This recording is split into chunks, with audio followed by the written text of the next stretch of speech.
आदरणीय दर्शकवृन्द नमस्ते। टाइम्स टेलिभिजनद्वारा प्रसारण भइरहेको सुशासन बहस कार्यक्रममा तपाईहरुलाई स्वागत। म वीरेन्द्र मन। आजको कार्यक्रममा हामी विविध विषयहरूलाई समेट्ने छौं।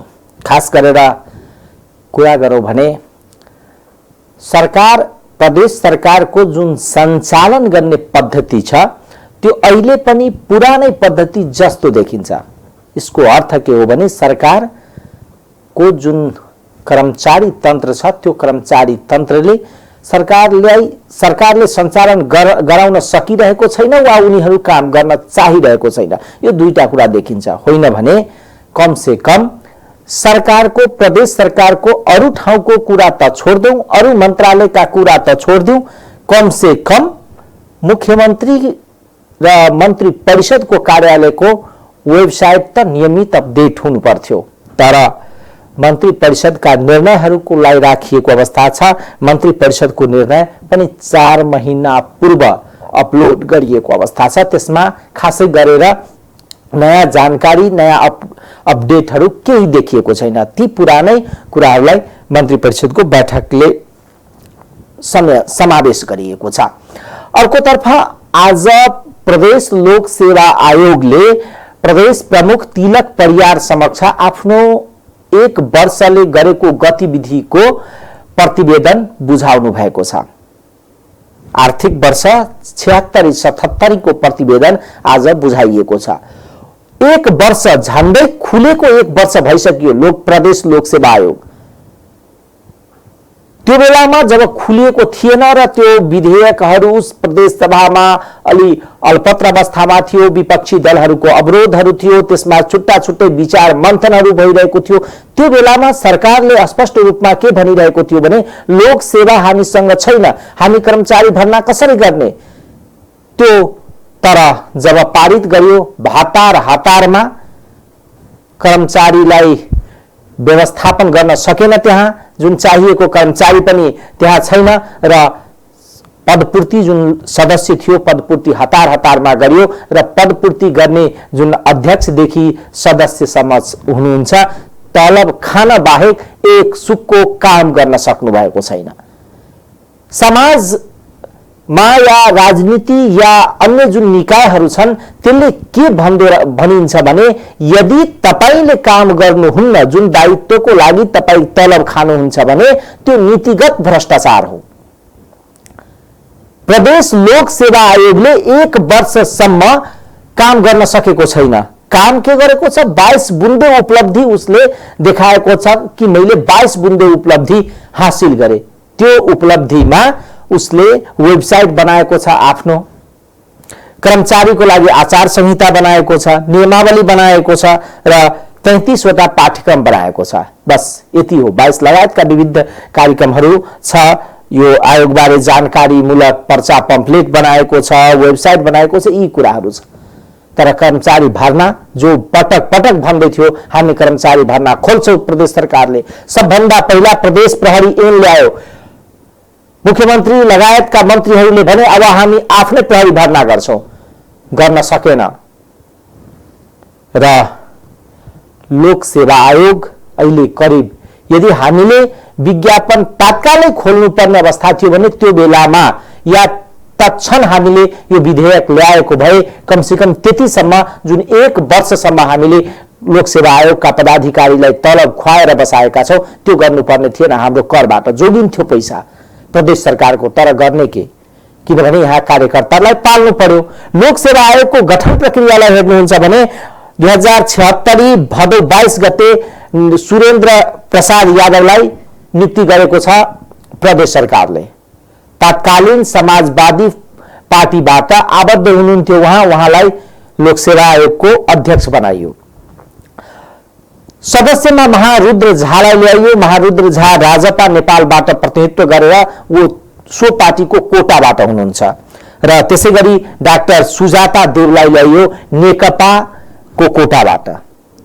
यो भागबन्दाकै आधारमा यदि प्रदेश जुन विगतमा हामीले आरोप लगाएका थियौं संघीय सरकारलाई कि भागभन्डामा यो सरकार चल्दैछ, सरकार चलिरहेको छ र यसले सबै क्षेत्रलाई ध्वस्त पार्दैछ भने पहिलो बीज नै प्रदेश सरकारको दलीय भागभन्डा भएको छ।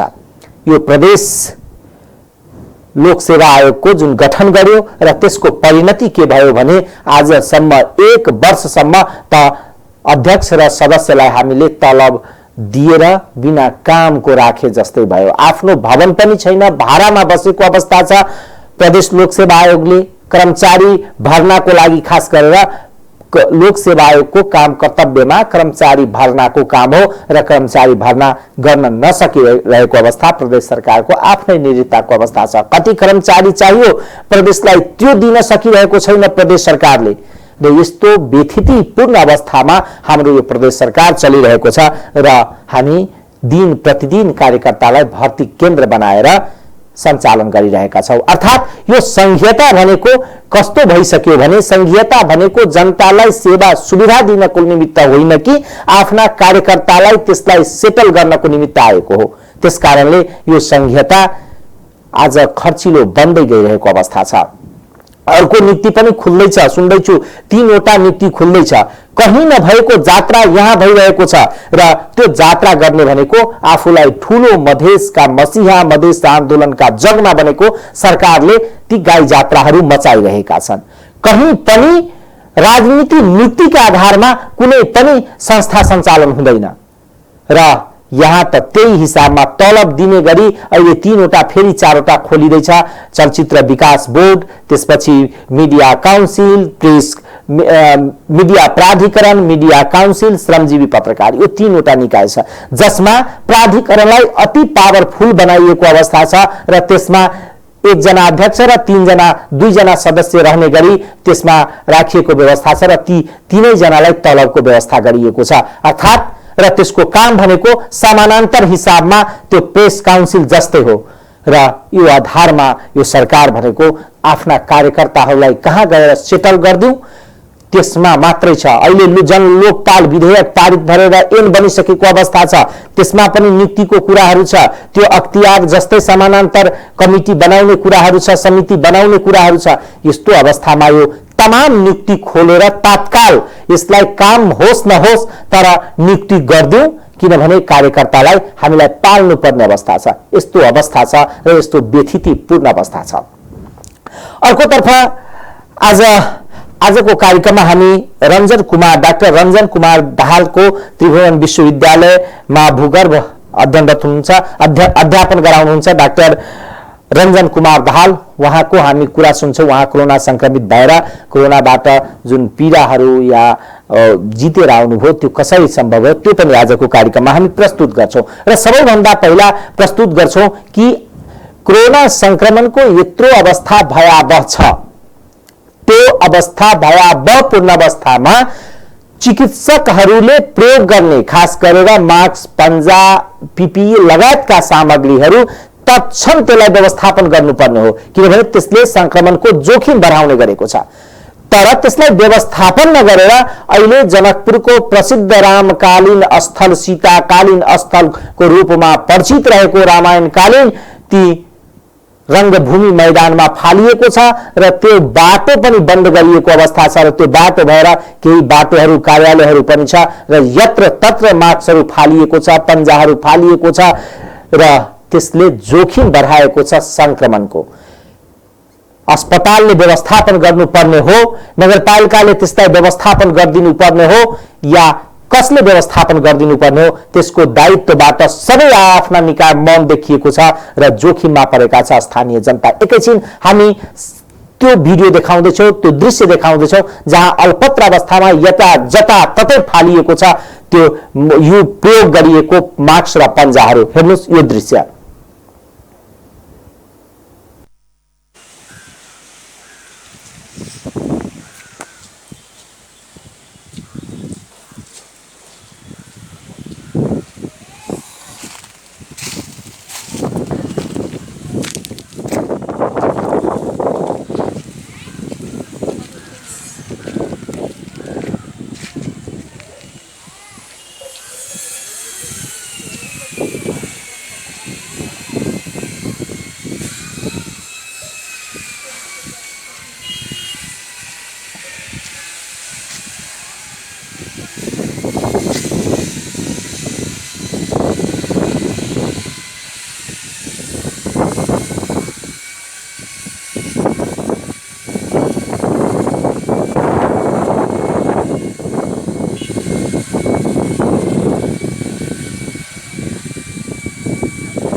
हेर्नु हो, चिकित्सकहरूले प्रयोग गरेको ती सामानहरू जताततै फालिएको अवस्था छ र खास गरेर अवस्था हेर्ने हो भने सबैभन्दा बढी अहिले जोखिमपूर्ण अवस्थामा स्वास्थ्यकर्मीलाई लिने गरिएको छ। किनभने संक्रमितहरू उपचारको निमित्त सबैभन्दा पहिला स्वास्थ्यकर्मी कहाँ जान्छन् र त्यसलाई थाहा हुँदैन यो संक्रमित हो या होइन, र जब पछि त्यसको टेस्ट हुन्छ र त्यो टेस्ट भइसकेपछि संक्रमित भएको अवस्था छ र त्यो विभिन्न त्यसपछिको चरणहरू हुन्छ र यस्तो अवस्थामा ती प्रयोग गरिएको सामानहरू जसरी जताततै फालिएको अवस्था छ त्यसले संक्रमणको जोखिम बढाइदिएको अवस्था पनि छ।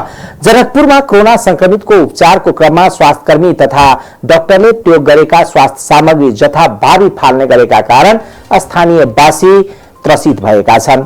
कोरोना संक्रमितको उपचारमा खटिएका स्वास्थ्यकर्मीले प्रयोग गरेका पीपीई, मास्क, पंजा लगायतका फोहोर सामग्री प्रादेशिक अस्पताल जनकपुरको प्रांगणमै फालिएपछि उपचार गराउन पुग्ने अन्य बिरामी तथा आसपासका बासिन्दा त्रासमा फैलिएको हो। संवेदनशील स्वास्थ्य संस्थाहरू खोप तथा परिवार नियोजन संघ, जिल्ला स्वास्थ्य कार्यालय र नर्सिङ क्याम्पसमै संक्रमितलाई उपचार गर्न आइसोलेसन कक्ष रहेको छ, तर त्यहाँ परिसरमा अहिले ती फोहोर मैला फालिँदै आएको छ।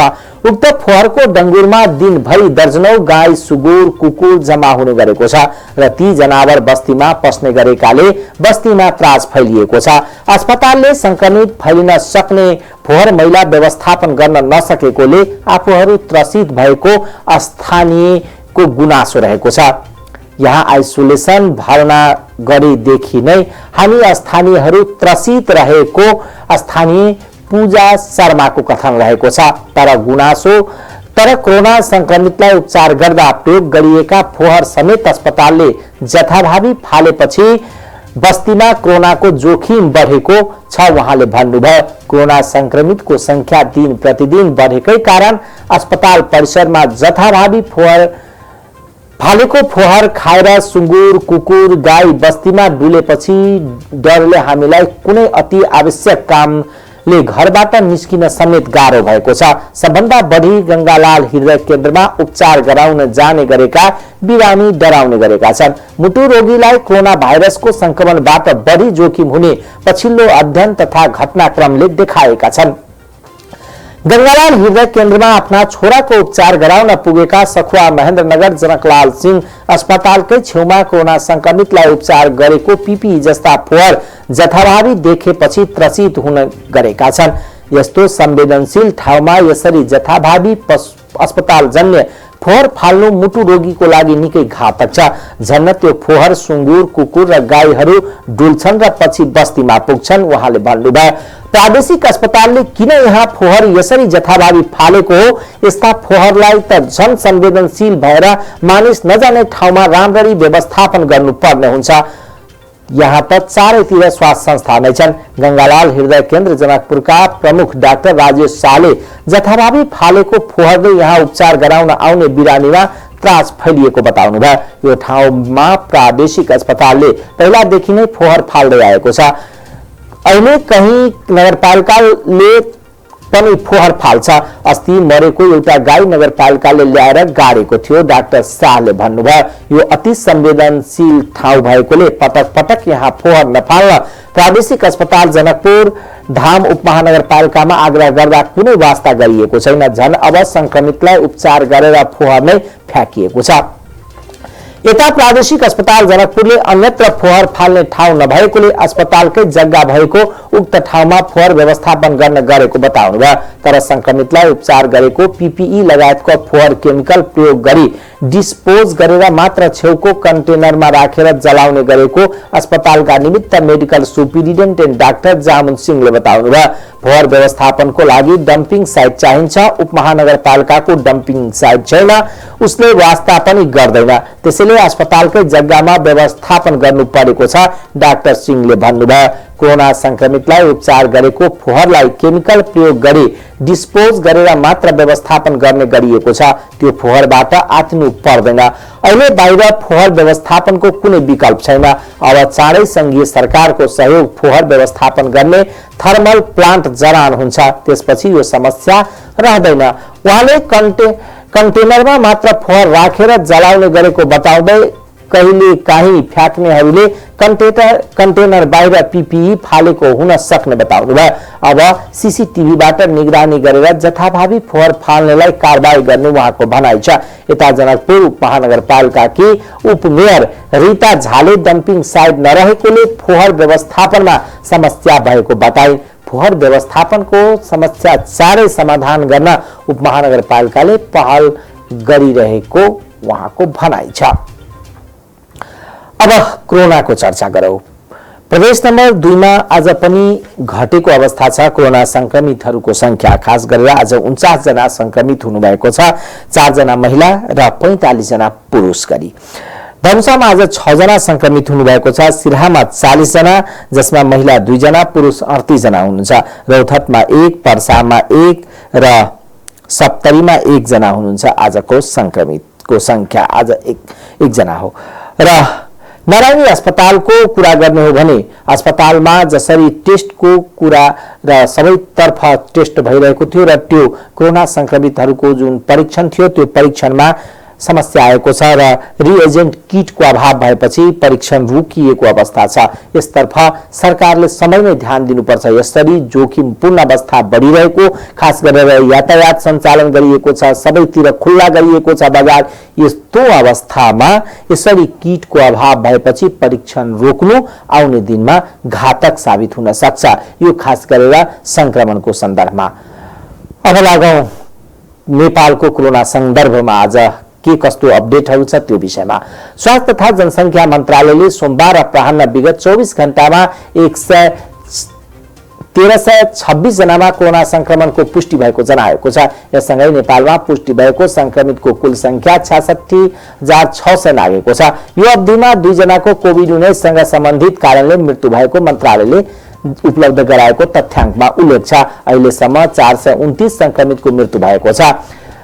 गत भदौ 24 देखि प्रत्येक दिन 1000 भन्दा बढी संक्रमित फेला परिरहेका छन्। मन्त्रालयले सोमबार 1154 संक्रमित फेला परेको र 16 जनाको मृत्यु भएको जनाएको थियो। गत शुक्रबार एकै दिन 2020 जनामा संक्रमणको पुष्टि भएको थियो। यो अहिलेसम्मकै सर्वाधिक दैनिक वृद्धि हो। अहिले देशभर 18,142 जनामा सक्रिय संक्रमण छन्। मन्त्रालयका अनुसार तीमध्ये 9,193 जना संस्थागत आइसोलेसनमा र अरू घरमै छन्। सक्रिय संक्रमित मध्ये आधा भन्दा बढी बागमती प्रदेश जिल्लामा छन्।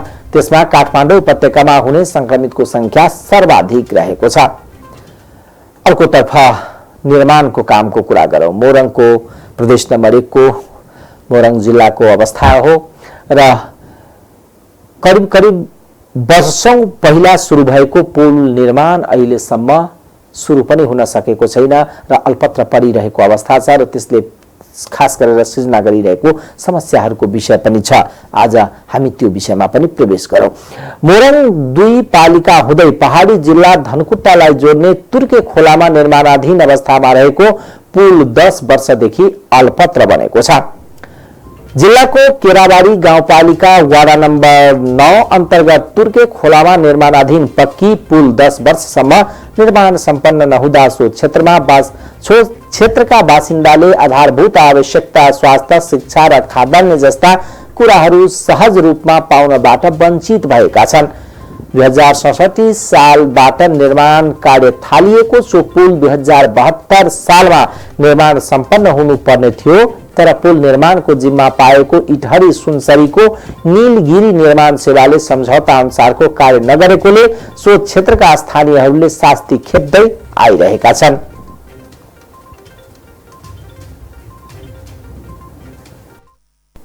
बिरामीहरू पनि अब यातायात असुविधा भएको हुनाले यातायात अब नचल्ने हुँदा यो खोलाले गर्दाखेरि यातायात नचलेपछि अब पारिपट्टि नै रोकिएर ठुल्ठुलो इमर्जेन्सी केसहरू पारिपट्टि नै रोकेर अब ती बिरामीहरूको मृत्यु पनि हुनसक्छ पारिपट्टि नै यो खोलाले गर्दाखेरि।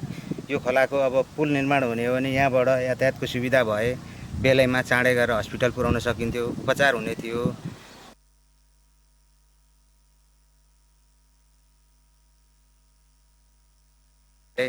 मास्तिर भएको सामानहरू यता ल्याउन सकिएको छैन, यहाँबाट आवाज जावत गर्न अप्ठ्यारो भइरहेछ। यस्तै समस्याहरू छ।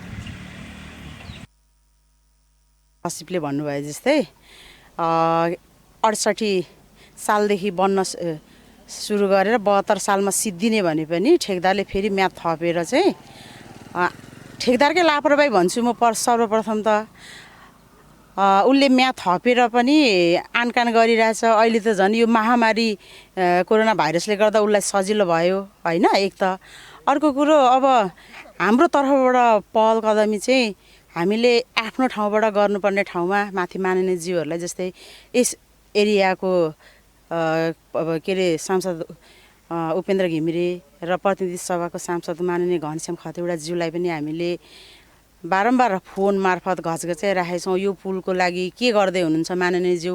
हामी त यो बर्खामै अब अहिलेसम्म मृत्यु त भएको छैन, तर पनि अब मृत्यु हुने सम्भावना छ। यहाँ त्यस्तै भवितव्य परेर सर्पले टोक्यो मान्छेलाई, कुनै सुत्केरी महिलालाई चाहिँ व्यथा लागेर यहाँ नरमल्ली डेलिभरी गराउन सकिएन भने यहीँ मर्न सिवाय अरू केही हुँदैन। अहिले अब 2 खेप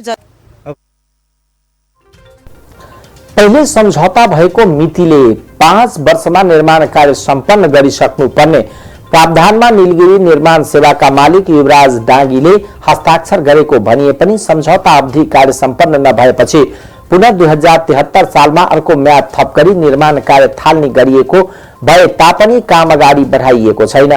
कति बेला पुल बन्ला र त्यही पुलको माध्यमबाट आवत जावत गर्न सहज होला भनेर पर्खेर बसिरहेका त्यस क्षेत्रका हजारौं मानिस पुलको निर्माण कार्य नै अल्पत्र परेपछि यति बेला थप निराश बन्दै जान थालेका हुन्। पुल निर्माणको जिम्मा पाएको इटहरी सुनसरीको नीलगिरी निर्माण सेवाले पुल निर्माण कार्य समयमै सम्पन्न हुन त कता हो कता आधा निर्माण भएको संरचना समेत जोखिमपूर्ण अवस्थामा अल्पत्र अवस्थामा छाडिएको छ। पुल निर्माण सुरु गरेपछि त्यति बेला त्यहाँका स्थानीय खुसीले गदगद बनेका थिए, तर 10 वर्षसम्म पुल अल्पत्र अवस्थामा पर्दा त्यस क्षेत्रका मानिसको खुसी पनि खोसिएको स्थानीयले बताएका छन्। हामीले लागे अनुसार हामीले भन्नै पर्दाखेरि मैले केही समय अगाडि पनि यहाँका एकजना कामदारहरूसँग यहाँका मान्छेहरू काम गर्ने मान्छेहरूसँग बुझ्दा 3 महिनाभित्रमा एउटा स्ल्याब ढलान गर्नको लागि 40 जना कामदार भयो भने 3 महिनाभित्रमा ढलान गर्न सकिन्छ भन्ने कुरा थियो। तर त्यो यो विशेष लामो अवधिसम्म के गरियो भने 10 जना 15 जना 10 जना 15 जना कामदारहरू ल्याएर यसलाई लम्ब्याउने र यसको कामलाई लेङरिङ गरेर पर ठेल्ने काम नगर्ने किसिमको कुराहरू देखिन्छ। र यो विशेष गरी भन्यो भने चाहिँ यसका ठेकेदार हामीले बुझेअनुसार युवराज डाँगी जो चाहिँ नीलगिरी कन्स्ट्रक्सनका मालिक हुन्, उनको लापरवाहीको कारणले गर्दा उनको चरित्रको कारणले गर्दाखेरि अहिले सुन्नमा आएअनुसार उनी त्यही किसिमको ठेकेदार भएको कारणले गर्दाखेरि अहिलेसम्म यो पुल नबनेर हामीले यहाँ भएका विभिन्न किसिमका कुराहरू कृषि उपजदेखि लिएर हरेक किसिमका कुराहरू सम्बन्धित ठाउँमा निकायमा नजिकको बजारसम्म पुर्याउन नसकेर अत्यन्तै ठुलो दुःख बिहोर्नु परेको स्थिति छ। सन कम्पनीले लिएको हो यो ठेक्का 2067 सालदेखि ठेक्का लिएर 2077 सालसम्म नै बन्न सकेको छैन। लगभग भनौँ 10 वर्ष भइसकेको र प्रत्येक वर्ष ठेकदारहरू आएर के गर्ने गर्छ भने आयो 2 जना मान्छे ल्याउँछ, यसो काम गरे जस्तो गर्छ अनि फेरि लाने।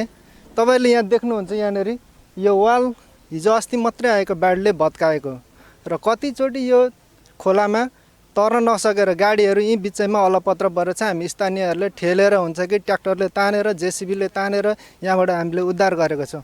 र हाम्रो जनप्रतिनिधिहरू हाम्रो यहाँ वडा कार्यालयमा यहाँ आउनलाई कतिचोटि उता लालभित्तीबाट घुमेर आउनुपर्ने हुन्छ, उताबाट आउँदा पनि खोला तरेर आउनुपर्ने हुन्छ। कति धेरै समस्या छ। र यहाँनिर हाम्रो डेलिभरी केसहरू भयो, इमर्जेन्सी हस्पिटल पुर्याउनु पर्ने केसहरू छ भने हामीले तत्काल खोलाको कारणले हस्पिटल पुर्याउन सक्दैनौँ, किनभने यहाँ मर्न पर्ने अवस्था हुन्छ। तपाईँले हाम्रो त्यहाँनिर रडहरू थुपाएर राखिएको छ, रडहरू चाहिँ खिया लागेर अहिले सुँगुरको खोरमा लाउनेदेखि लिएर विभिन्न कार्यहरूमा कतिपय खोलाले पनि बगाएर लग्यो, कतिपय स्थानीय बासिन्दाहरूले नि लगेर चलाइरहेको छ। र यो 5 करोड 55 लाख लागत रहेको पुल निर्माणको जिम्मा लिएको निर्माण कम्पनी नीलगिरी निर्माण सेवा इटहरी सुनसरीले पुल निर्माणको काम 10 वर्षमा 50% मात्र सम्पन्न गरी कोरोना भाइरसको कारण देखाउँदै बन्द गरेको छ। केराबारी गाउँपालिका भित्र निर्माणाधीन अवस्थामा अल्पत्र परेको उक्त पुलको बारे स्थानीयले पटक पटक गाउँपालिकाका कार्यालय तथा मुख्यमन्त्रीको ध्यानाकर्षण गराए पनि स्थानीयको मागको कुनै सुनवाई भएको छैन। नेपाल सरकारले योजनाहरू अल्पत्र छाडेर भाग्ने ठेकेदारलाई कालो सूचीमा राखेर कारबाही गर्ने जनाए पनि हालसम्म पुल अल्पत्र पार्ने निर्माण कम्पनीलाई सरकारले कारबाही गर्न सकेको छैन। यसरी लामो समयसम्म करोडौंको योजना यसरी अल्पत्र पारेपछि स्थानीय पनि पुल निर्माणको काम सञ्चालन होला कि नहोला भनेर थप अन्योलमा परेका छन्। दर्शकबिन यस्तै अवस्था छ हाम्रो हरेक ठाउँको, हरेक प्रदेशको, खास गरेर योजनाको कबुल गर्ने ठेकेदार कम्पनीहरू बीचमा काम छाड्ने अल्पत्र पार्ने गरेको कारणले र तिनीहरूमाथि कारबाही नगरिएको जुन हाम्रा परम्परागत संरचनाहरू छन् र त्यस कारणले पनि यिनीहरूको मनोबल बढिरहेको छ र काम नगर्ने र ठेक्का कबुल गर्ने प्रवृत्तिलाई निरुत्साहित गर्नुपर्ने अवस्था र आवश्यकता रहेको छ। अब लागौं चिकित्सकको कथन सम्बन्धी, राय सम्बन्धी। आज हामीसँग डाक्टर रञ्जन कुमार दाहाल जो स्वास्थ्य मन्त्रालयमा आयोजना गरिएको पत्रकार सम्मेलनमा आफ्ना धारणाहरू राख्नुभयो। खास गरेर कोरोना संक्रमित भएर निको भएर निस्किनु भएको छ। भूगर्भशास्त्र त्रिभुवन विश्वविद्यालयमा अध्यापन पेशामा लाग्नु भएको छ। उहाँले केही अनुभवहरू साट्नुभयो र त्यो अनुभवहरू अहिलेको अवस्थामा सान्दर्भिक हुन सक्छ र सान्दर्भिक सबैमा हुन सक्छ भनेर हामीले उहाँको कथनको केही सम्पादित अंशहरूलाई प्रस्तुत गर्न चाहन्छौँ। आज म यहाँहरूको सामुन्ने हामीले कोभिड-19 को संक्रमणपछि कसरी चाहिँ दुःखहरू बिहोर्नु पर्छ भन्ने कुराको मेरो आफ्नो अनुभव चाहिँ म यहाँ आफ्नो अनुभव यहाँ बयान गर्दैछु। मुख्य रूपमा म कोभिडबाट संक्रमित भएको चाहिँ झन्डै मलाई आफूलाई थाहा भएको अनुसारले चाहिँ साउनको 13 गतेबाट म संक्रमित भएको थिएँ। म पूर्वी नेपालमा यो ठुलो पहिरोको अध्ययनको सिलसिलामा त्यहाँ जाँदाखेरि विशेष गरी हामीले चाहिँ आफ्नै गाडी प्रयोग गर्नुपर्ने ठाउँमा त्यहाँका लोकल गाडीहरू हामीले चाहिँ गाउँमा जानलाई लोकल गाडीहरू प्रयोग गर्नुपर्ने अवस्था आइदिएर हामीले ती गाडीहरू प्रयोग गरिसकेपछि र ती गाडीहरूमा कुन तरिकाले मानिसहरू हिँडेका थिए र कसरी चाहिँ त्यहाँ कोभिडका पेसेन्टहरू पनि त्यसमा हिँडेका थिए भन्ने कुराको हामीले ख्याल नपुर्याउँदा हामीलाई चाहिँ कोभिडको चाहिँ संक्रमण भएको जस्तो चाहिँ हामीले अनुभव बिहोरेका छौँ। अब त्यो कुराको हामीलाई प्रमाण नभए पनि कुनै प्रमाण नभए पनि तर त्यसै गरी नै हामीलाई कोभिड लाग्यो भन्ने चाहिँ विशेष गरी मैले आफूलाई चाहिँ त्यो अनुसारले लिएको छु। र यसको सिलसिलामा म त्यहाँ फिल्डमा काम गरेर रुगा खोकी लाग्ने, त्यसपछि तपाईँको चाहिँ छाती दुख्ने, खोकी लाग्ने र खोकी पनि एकदमै तपाईँको चाहिँ कफ नआइकन खोकी लाग्ने भएपछि मलाई चाहिँ आफूलाई भित्रभित्रै अब मलाई कोभिड-19 को संक्रमण भयो कि भन्ने चाहिँ मलाई लागेको थियो। र त्यसपछि मैले त्यो परिस्थितिबाट आफूलाई कसरी सम्हाल्न सकिन्छ भन्ने सोचमा त्यहाँबाट काठमाडौँसम्म फेरि आफै सेल्फ ड्राइभिङ गरेर म काठमाडौँसम्म आएको थिएँ। र काठमाडौँ आइसकेपछि चाहिँ घरमा आइपुग्न साथै मैले घरमा म चाहिँ अब मलाई कोभिड-19 को संक्रमण भयो, मैले आफूलाई शङ्का गरेँ, म त्यही भएर छुट्टै बस्छु भनेर म तत्काल घरमा छुट्टै बसेँ। छुट्टै बसिसकेपछिको झन्डै 5-6 दिनपछि चाहिँ मलाई एकदमै धेरै गाह्रो भयो, सास फेर्न गाह्रो हुने। तर त्यो सास फेर्न गाह्रो भएको कुरा चाहिँ मलाई एकदमै सास फेरिरहेको छु तर मलाई आफूलाई चाहिँ त्यसले सजिलो बनाउँदै नबनाउने त्यस्तो अवस्थाको हुँदो रहेछ कोभिड-19 को असर। तपाईँले सास फेरिराख्नु भएको छ, सजिलैसँग सास फेर्दै पनि तपाईँलाई शरीरले चाहिँ त्यो कुरालाई मान्दैन रहेछ र तपाईँलाई धेरै गाह्रो हुँदो रहेछ। त्यसपछि तपाईँले टाउको उठाउन नसक्ने अवस्थामा तपाईँ पुग्नु हुँदो रहेछ, तपाईँ घोप्टिराख्ने त्यस्तो खालको समस्याहरू आउँदो रहेछ। र अनिखेरि त्यसपछि मैले घर परिवारलाई मलाई जतिसक्दो चाँडो हस्पिटल पुऱ्याउ नत्र म बाँच्दिनँ भनेर मैले भनेँ। र त्यसपछि घर परिवारले अब कहाँ हस्पिटल कुन लाने भन्ने कुरामा खोज तलास गरेर मलाई चाहिँ सशस्त्र प्रहरीको हस्पिटल बलम्बुमा मलाई पुर्याउनु भयो। र बलम्बुमा म त्यहाँ झन्डै यो कोभिडको आफूलाई संक्रमणको कन्फर्म भएको झन्डै 7-8 दिनपछि चाहिँ म बलम्बु हस्पिटल पुगेँ। र हस्पिटलमा पुगिसकेपछि मैले झन्डै 18 दिनको हस्पिटल बसाएमा 13 दिन हस्पिटलको आइसियुमा बिताएँ। र त्यो 13 दिनको हस्पिटलको आइसियुको चाहिँ समय मलाई साँच्चीकै एकदमै काली लाग्दो थियो। र 3-4 दिनसम्मको चाहिँ अवस्थामा म आफूलाई बाँच्छु भन्ने अवस्थामा म थिइनँ, किनभने हामीलाई थाहा छ, डाक्टर साहबहरूले भनिराख्नु भएको छ कोभिडको कुनै औषधि छैन। अब के औषधि मलाई दिन्छन् भन्ने कुराको त्यो हर वखत तपाईँभित्रदेखि त्यो चिन्ता हुँदो रहेछ। अनि उहाँहरूले विभिन्न किसिमका औषधिहरू चढाइरहनु भएको छ, शरीरमा इन्जेक्सन दिइराख्नु भएको छ। तर ती सबै कुराहरू हुँदाखेरि पनि तपाईँलाई त्यो किसिमको डर भएको भइ हुँदो रहेछ। अब म बाँच्दिनँ भन्ने डर चाहिँ धेरै नै हुँदो रहेछ।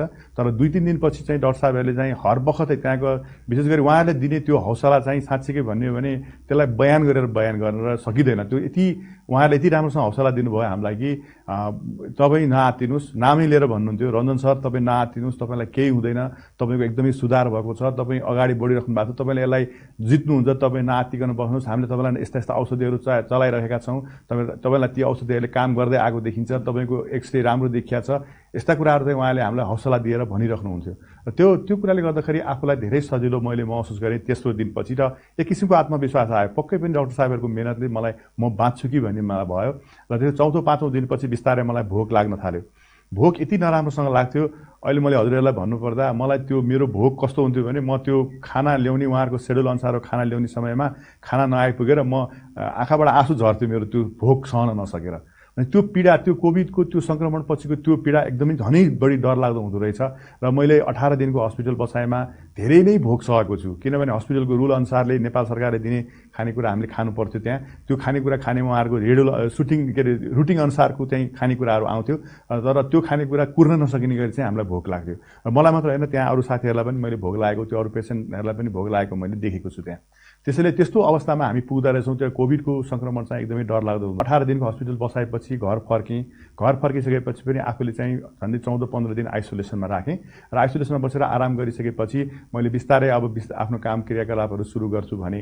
तर त्यही बिचमा मलाई एउटा चाहिँ कस्तो भयो भने खानेकुरा चाहिँ अति धेरै खान मन लाग्ने, र खाना खाँदाखेरि मैले धेरै चाहिँ अब पौष्टिक तत्त्व भन्दै, पौष्टिक खानेकुराहरू भन्दै मैले धेरै किसिमका खानेकुरा जुन चाहिँ अहिलेको उमेरमा अब यो खान नहुने कुराहरू धेरै खाएँ भनेको मतलब अब मासु धेरै खाएँ, यसले गर्दाखेरि चाहिँ शरीरमा एकदमै धेरै समस्या पनि हुँदो रहेछ। अब कस्तो भइदियो भने पछि म फेरि एकचोटि डाक्टर साहबहरूलाई देखाउन गएँ, मलाई चाहिँ कस्तो भएको छ भनेर भन्दाखेरि मेरो चाहिँ सबै भ्यालुहरू एकदमै हाई, ट्राइग्लिसराइडदेखि लिएर फोक्सोमा पनि झन्डै उहाँहरूले चाहिँ झन्डै तपाईँको 20% चाहिँ ड्यामेज देखिन्छ भनेर सिटी स्क्यानबाट उहाँहरूले भन्नुभयो।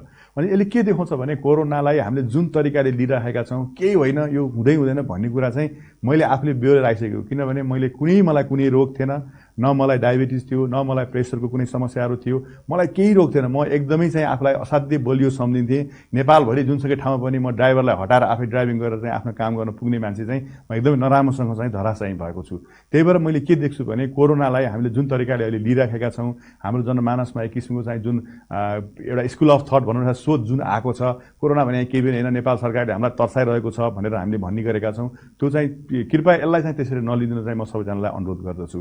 र अब मेरो आफ्नो अनुभवमा के देखिन्छ भने जस्तो अब कोरोना लागिसकेपछि घर परिवारलाई हुने त्यो तपाईँको चाहिँ मानसिक उहाँहरूको चाहिँ त्यो जुन यातना भनौँ न, उहाँहरूले चाहिँ अब यो बाँच्दैन भन्ने खालकोसम्म उहाँहरूलाई सोच। मलाई हस्पिटलको चाहिँ गेटबाट भित्र छिर्दा अब मलाई प्लास्टिकको थैलोमा प्याको पारेर बाहिर निकाल्ने हो, अब मेरो परिवारसँगको भेट सक्यो भनेर मैले इमर्जेन्सी एम्बुलेन्समा मैले आफूलाई सोचेको कुरा, यी सबै कुराले मैले के सोध्छु भने कोरोनालाई तपाईँ हामीले हेलचक्राको रूपमा नलिउँ, त्यसले धेरै नराम्रोसँग तपाईँ हामीलाई पुर्याउँछ। अब के गर्ने त? अब हाम्रो चाहिँ यो सबै परिस्थितिमा आजको दिनसम्म आइपुग्दाखेरि हाम्रो नेपालमा कोरोनाको अहिले भर्खर डाक्टर साहबले डेटा दिनुभएको छ हामीलाई, त्यो धेरै चाहिँ हामी धेरै नै सङ्क्रमित भइरहेका छौँ।